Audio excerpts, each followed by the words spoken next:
Sveiki visi prisijungę šiandien prie mūsų meditacijų nuotolinių.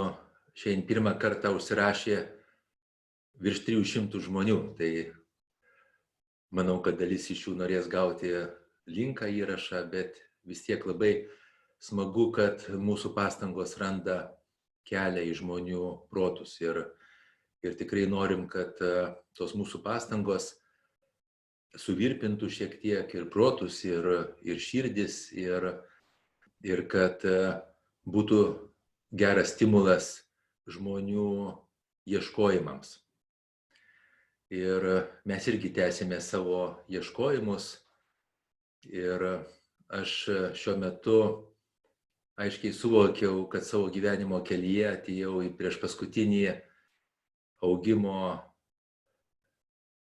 etapą savo, arba priešpaskutinį gyvenimo etapą, ir jį galėčiau vadinti kūrybą apibendrinant, arba galima sakyti, kad apibendrinanti kūrybą, kai aš stengiuosi vis daugiau pasinaudoti savo žiniomis, savo įgūdžiais, savo patirtimi ir sukurti kažkokius dalykus, kuriais galės naudotis kiti žmonės patogiai, lengvai, prieinamai.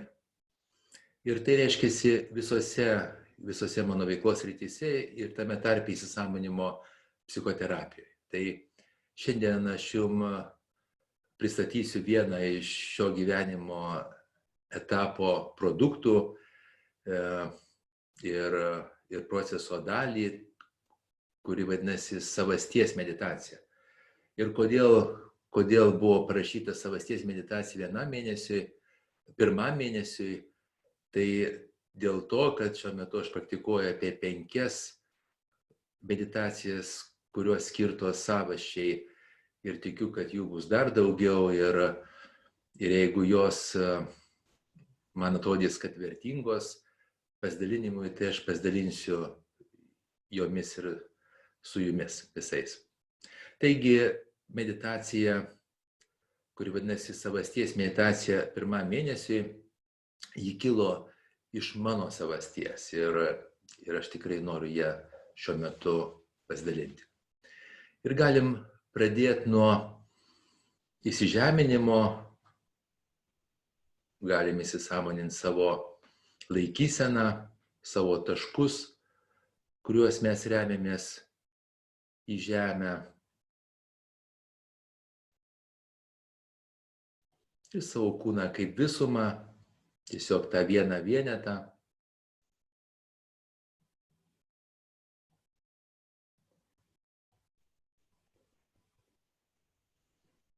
Ir tada galim save įsisąmoninti kaip unikalią būtybę.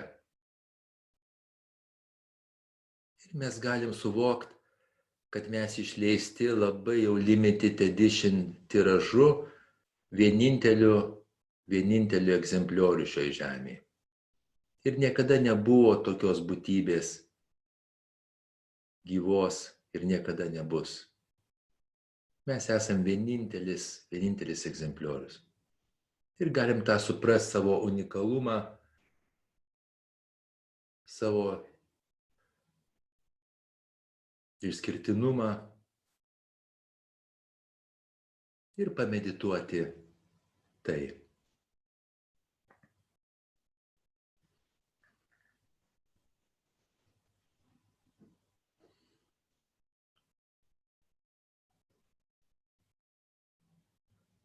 Dabar gal galim nukreipti dėmesį į savo kvėpavimą ir tarsi pajausti savo kvėpavimą iš vidaus, kas ten vyksta mūsų kvėpavimo metu, ir pastebėti truputį iš išorės, atsitraukti iš įvairių perspektyvų.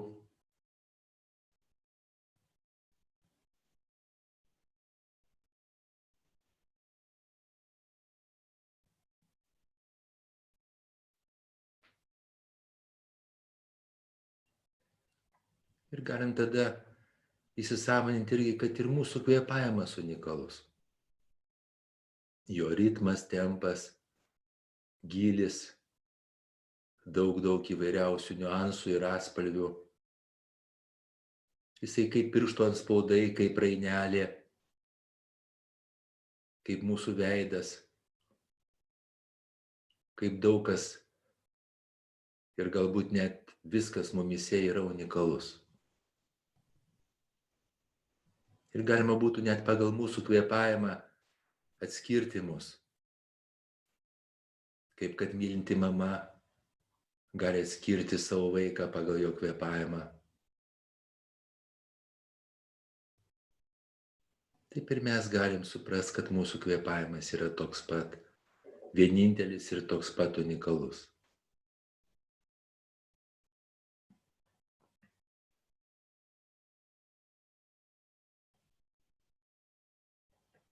Ir tada mes galime įsąmoninti, kad mūsų kvėpavimas sutampa su mūsų gyvenimu. Mūsų gyvenimas prasideda pirmą kartą įkvepiant, šioje žemėje gyvenimas savarankiškas ir baigėsi paskutinį kartą iškvepiant. Ir galim tada įsąmoninti, kiek įvairių kvėpavimo ciklų buvo, yra ir dar bus mūsų gyvenime. Jų yra ribotas skaičius, mes dar kvėpuosim ribotą ciklų skaičių. Jie yra visi ypatingi. Tai galim įsivaizduoti tą visą kvėpavimo ciklų jūrą, vandenyną. Ir galim tada tiesiog suprasti, kad mes ir gyvenam tam kvėpavimo vandenyne.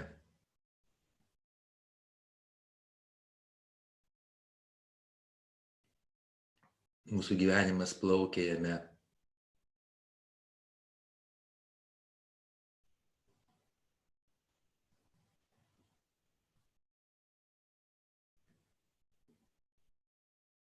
Ir galim padėkoti savo kvėpavimui ir įsipareigoti, atkreipti dėmesį į jį, susijungti su juo, būti jam geranoriškais,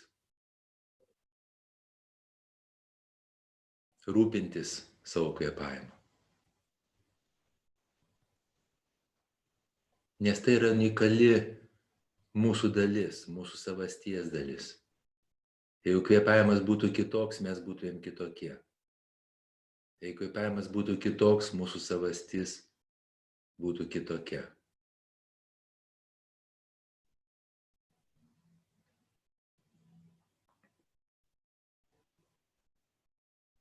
Ir tada, savo padėkoję, mes galim perkelti dėmesį prie savo kūno ir atskirų dalių. Ir galim pradžiai savo vidiniu žvilgsniu peržvelgti abidvi savo kojas. Autentiškas savo kojas, galbūt atsisakę kažkokių rūbų arba pridengimo, savo vidiniu žvilgsniu peržvelgti mūsų kojas. Unikalias kojas. Pagalės irgi galima būtų mus atpažinti, jos irgi yra unikalios, vienintelės ir niekada tokių nebuvo ir niekada nebus.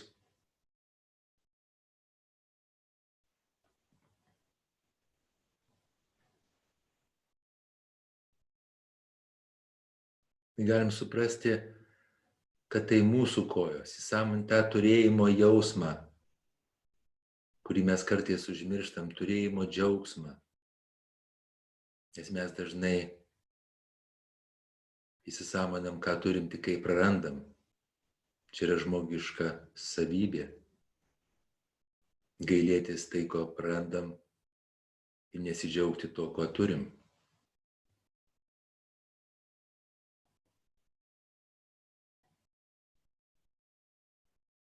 Ir galim taip pat įsipareigoti savo kojom, jas stebėti, jas matyti, jas jausti, girdėti, išgirsti, ko jos prašo kartais, arba ką siūlo, rūpintis jomis.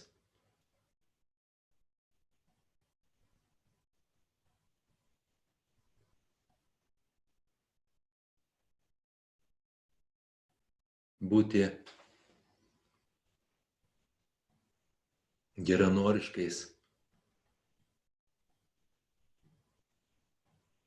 supratingais.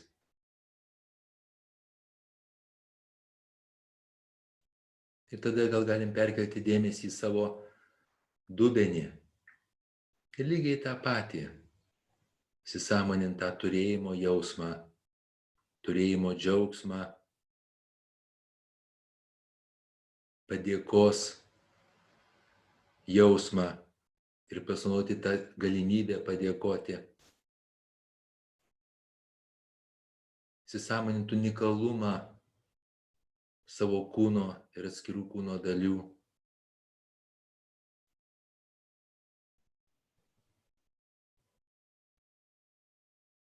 Ir prisimti įsipareigojimą.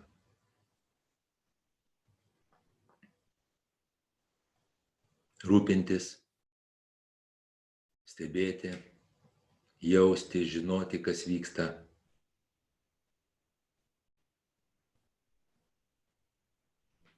Būti geranoriškais. Ir nuolat padėkoti.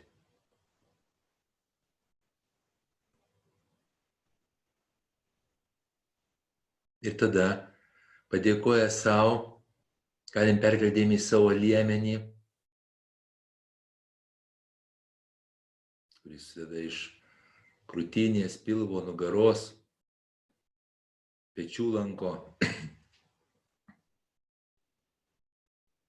Ir galim irgi sąmoninti jo unikalumą, visų šitų dalių, mūsų krūtinės unikalumą, pilvo srities, nugaros, pečių lanko, kad tai irgi mūsų dalis, mūsų savasties dalis.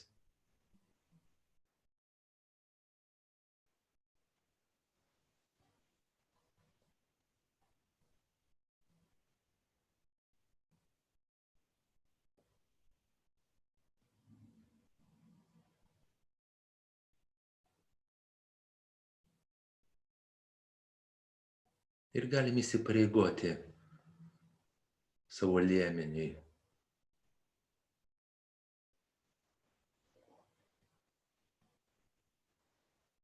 Savo tam korpusui, kūno. Irgi jį matyti, girdėti, jausti ir rūpintis jo. Ir tada savo padėkoję galim perkelti dėmesį į rankas, jos irgi mūsų dalis, jos irgi unikalios, fantastiškai unikalios rankos. Kiek jos visko gali daryti ir glostyti, ir imti, ir žeisti. Ir kaip jos tarnauja besąlygiškai mūsų smegenims ir mums viską daro, kas joms yra liepiama.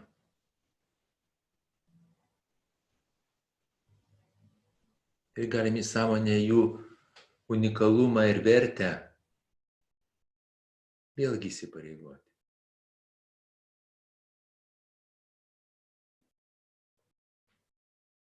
Tada pereiti prie savo galvos, padėkoju savo, prie savo veido, plaukuotos dalies kaklo.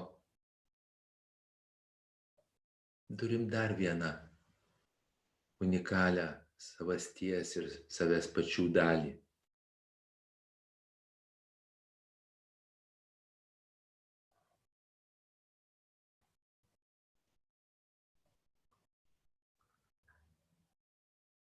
Ir jai galim padėkoti. Ir jai galim įsipareigoti.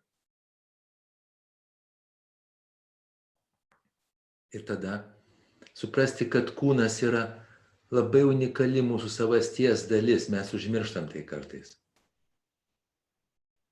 Kūnas kaip visuma, vienintelis pasaulyje, nepakartojamas. Labai dažnai mes ignoruojam arba net nemėgstam, arba net kankinam savo kūną.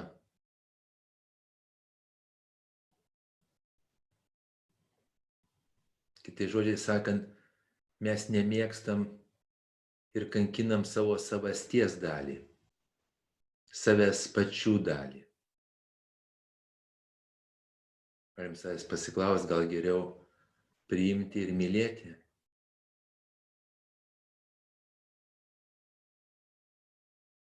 Nes jeigu viena mūsų dalis nemėgsta kitos arba ją kankina, kas vyksta su mūsų visa savastim?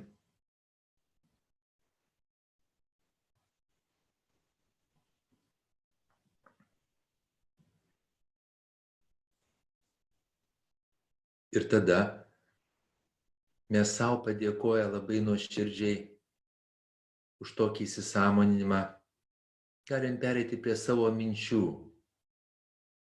ir suprasti visą minčių tinklą mumyse. Kiek visokių minčių per visą gyvenimą. Mintis kaip tekstai, mintis kaip vaizdiniai, automatiškai kylančios mintys iš vidinių stimulų, išorinių stimulų sukeltos mintys. Mintys kaip taisyklės, kurios yra daugiau rigidiškos, dar daugiau rigidiškos mintys kaip įsitikinimai.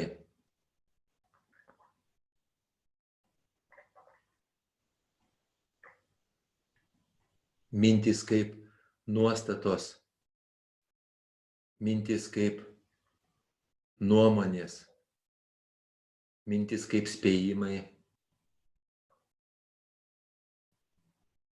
mintys kaip vertinimai.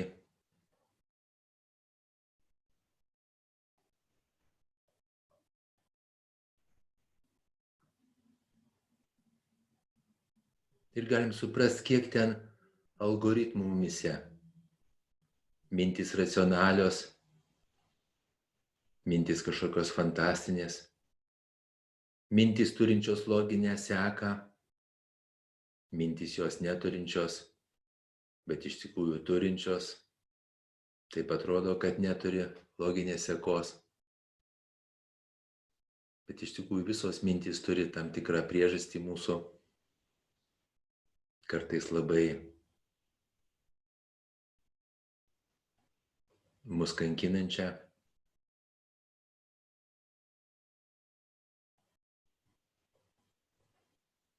Mintys kylančios viena iš kitos ir sukeliančios viena kitą. Mintys sukeliančios emocijas, mintys sukeliančios elgesį.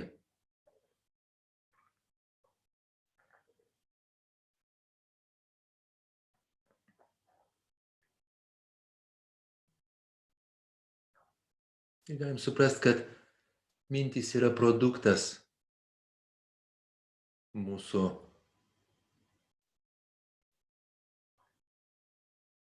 biologijos kažkuria prasme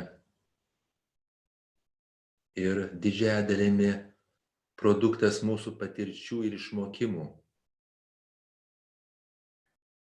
Ir jos yra labai unikalios kaip mūsų savastis. Ir jos yra mūsų savasties dalis. Mintys kaip natos. Kiekvienas atlikėjas tą patį kūrinį pragroja kitų būdų. Tai tie patys stimulai gali irgi duoti mums kitus reagavimus mintimis, o paskui jausmais.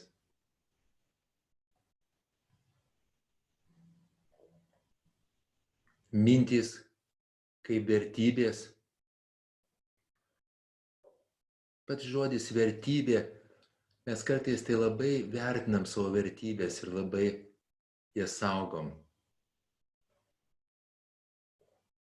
Bet iš tikrųjų šitas žodis kilęs nuo šaknies vertinti.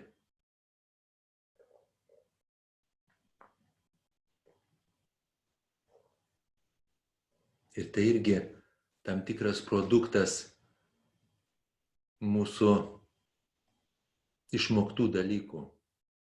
Tai, ką mes išmokom iš savo svarbių žmonių, kas yra vertinga, kas yra vertybė, kas nėra vertybė, tai irgi tik mintys. Ir jos unikalios mūsų ir jos sudaro mūsų gyvenimą. Ir jeigu mes norim savo gyvenimą keisti, tai pirmas žingsnis yra keisti mintis. Ir tai yra labai labai didelė savasties dalis, labai.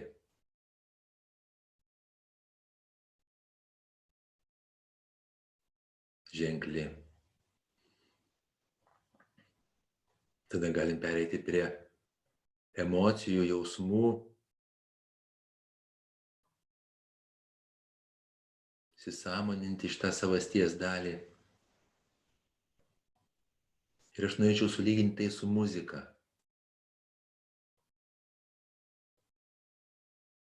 Ir mūsų jausmai ir emocijos skirtingai atliekami. Ką aš sakiau apie mintis, kaip natos, tai emocijoms dar daugiau tai tinka. Jos tikrai yra kaip natos, o jausmai yra atlikimas jų. Nes tą pačią emociją, nerimą, liūdesį, džiaugsmą, pyktį, skirtingi atlikėjai, tai skirtingi asmenys atlieka jausmų pavidalu, savo unikalių jausmų pavidalu. Ir mūsų emocijos gali būti tylūs kameriniai kūriniai, mūsų emocijos gali būti simfonijos, operos, maršai.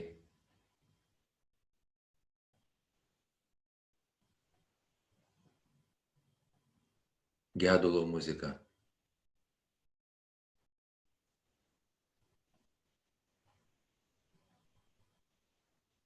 Džiaugsmo trimitai. Nuolat visą mūsų gyvenimą skambanti muzika. Įvairi, keičianti vieną kitą. Nuo labai tylių iki labai garsių. Nuo subtilių iki drastiškų, griaunančių.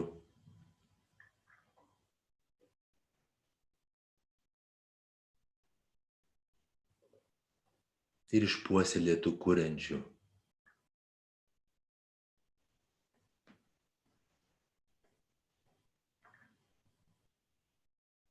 Ir tai yra mūsų savasties dalis. Ir tada mes galim labai labai savo padėkoti už tokias pastangas, einant pažinimo keliu, pažįstant savo savastį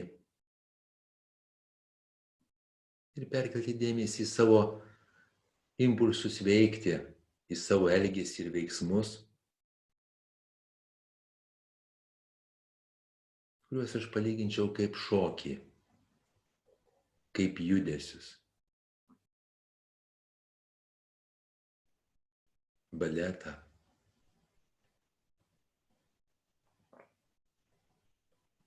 Ir galim suprasti, kaip unikalioj mūsų būtybėj, kaip mūsų savastis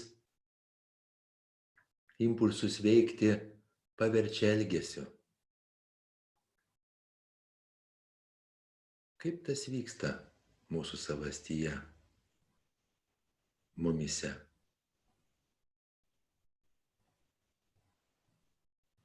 Tai tas elgesys tikrai ne visada duoda mums norimas pasekmes, bet jis turėjo savo logiką. Ir kaip taisyklė tai buvo išmoktas elgesys.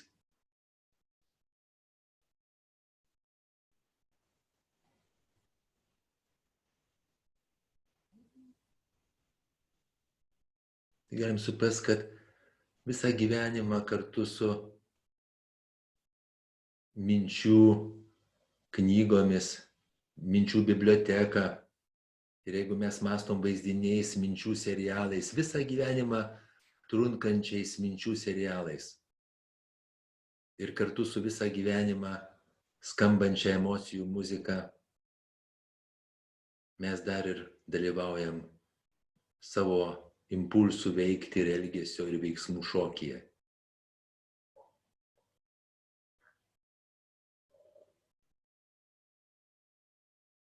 Bet tas viskas, tos knygos, tekstai, serialai, muzika ir šokis sudaro labai didelę mūsų savasties dalį. Ir visi jie yra unikalūs, nepakartojami mūsų.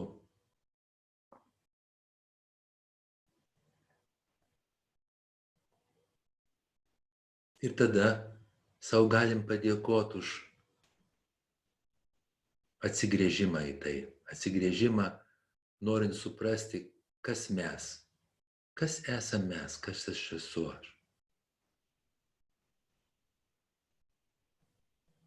Tada galim suprasti, kad aš esu visas rinkinys to, ką mes įsisąmonam ir dar kažkas tai. Kažkas tai to, ką labai sunku pažinti. Ir tai galbūt labai labai svarbi mūsų savasties dalis.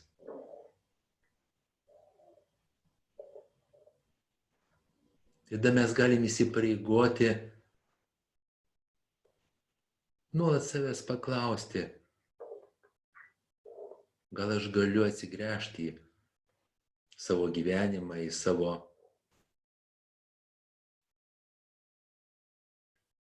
savastį, į save, į savo dalis, atskiras dalis ir visumą. Ir nuolat suprasti, kas su manim vyksta. Ir suprasti, kas vyksta iš tikrųjų. Nes gali tai būti, kad mes kitų taisyklės įsitikinimus esam priėmę kaip savo.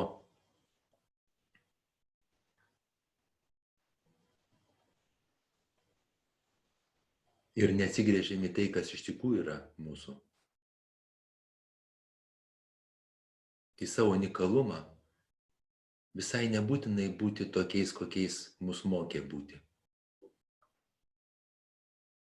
Visai nebūtinai daryti tai, ką daugelis žmonių daro. Arba dauguma.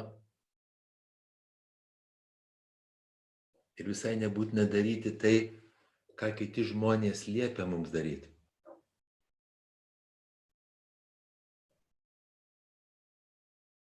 Mes galim atsigręžti tą savo unikalią dalį savasties ir leisti jai klestėti, jinai mus skiria nuo kitų. Nes jeigu mes darysim, mąstysim taip kaip kiti, darysim, ką kiti sakė, jeigu kursim vertybės pagal tai, kaip jie vertino,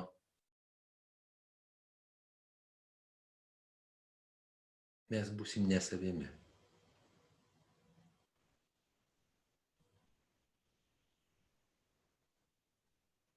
Ir gal galim nuolat paskirdami tam laiko, pastangų bandyti tą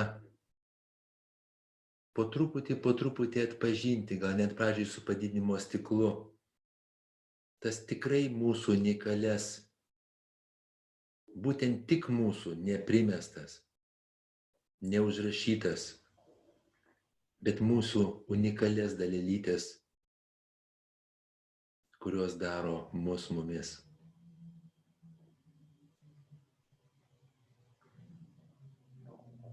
Ir gal galim įsipareigoti visą gyvenimą tai daryti.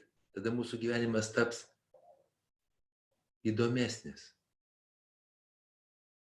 Mūsų gyvenimas taps prasmingesnis.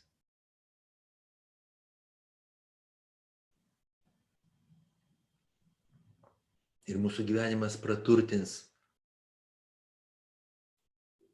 pasaulį.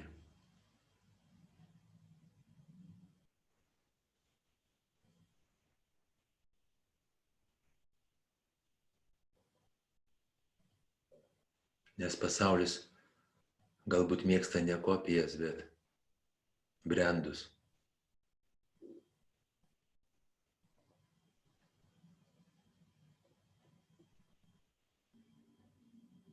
Ir tada dar kartą labai nusišypsokim savo. Save pagirkim, pasidžiaugkim, apkabinkim.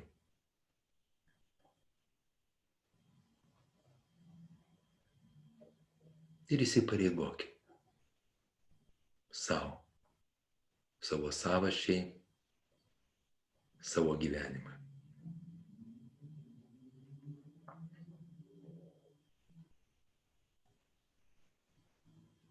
Ir tada gal galim atkreipti dėmesį vėl į savo kūną šiek tiek, pajausti jį kaip visumą, savo kvėpavimą.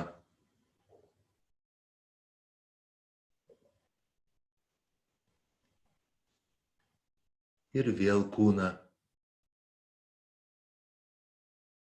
Ir dar kartą save pagyrę, savo padėkoja ir nusišypsoja savo. Užbaigti šį pratimą, galbūt pažadant savo prie jo vis sugrįžti ir sugrįžti. Ačiū visiems, mėlyjeji.